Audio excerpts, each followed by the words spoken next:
Hello, I'm going to talk about a repair I had to do.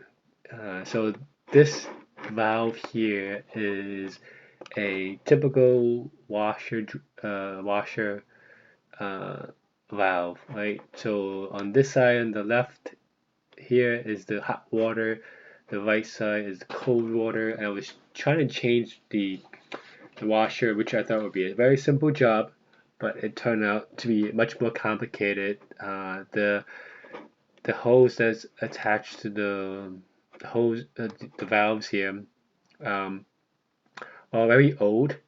Getting the cold water out was pretty quick and easy, no issues there. But getting the hot water here, as you can see here, a lot of corrosion on the hot water side.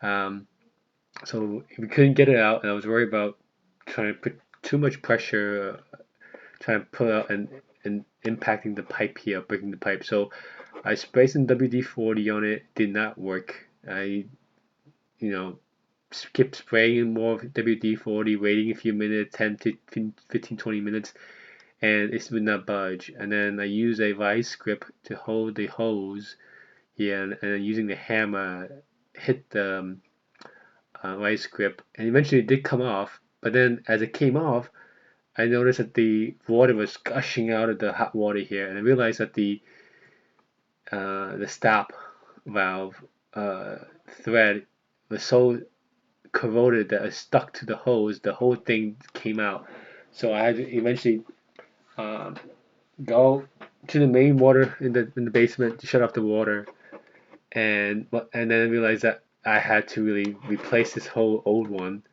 and put a new one. So Uh, I had a couple of options, but what I did was end up getting a sharkbite bit. Let me show you.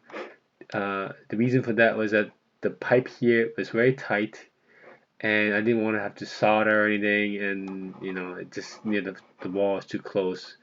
So what I ended up getting is this sharkbite here. It's a 1/2 inch by 3/4 inch brass push to connect. So essentially, the bottom here connects to the copper pipe, and then this thread here, it's I guess the male in thread that you can connect the hose to.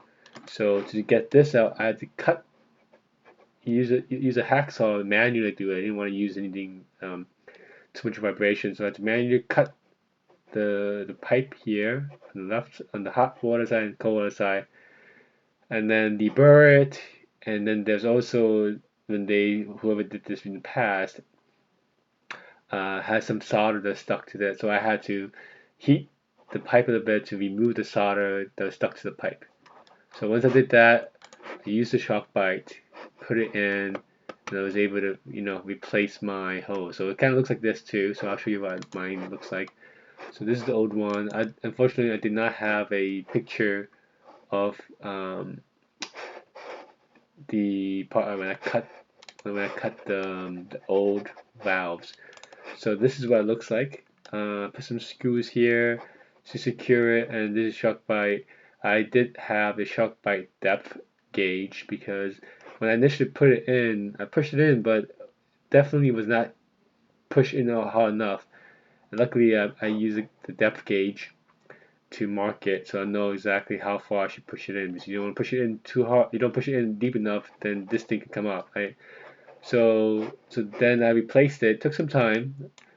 So here's another view of it, and here it is, the new shock bite bit, uh, you know, with the hose. The reason I use a shock bite is that, it's outside, it's not in the wall, so if there's a leak, I can see it, so it's a quick, repair. I was thinking about doing PEX, but then I had to solder, so I just decided just to use this. It's so easy, much easier.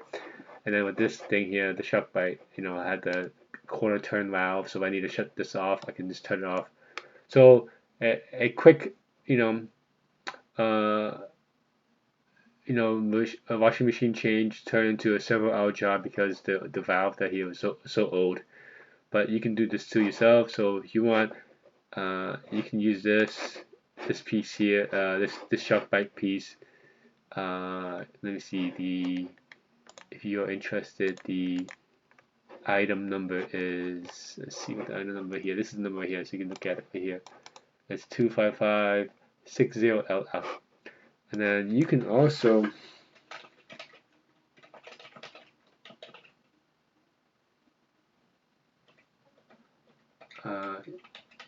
get some other ones, but this is more economical. I could gotten something like this, but there's no need. That means that if I had something to get this, it costs more. And also had to put this container inside the wall. It's too much work. It's also kind of like a push pin thing too.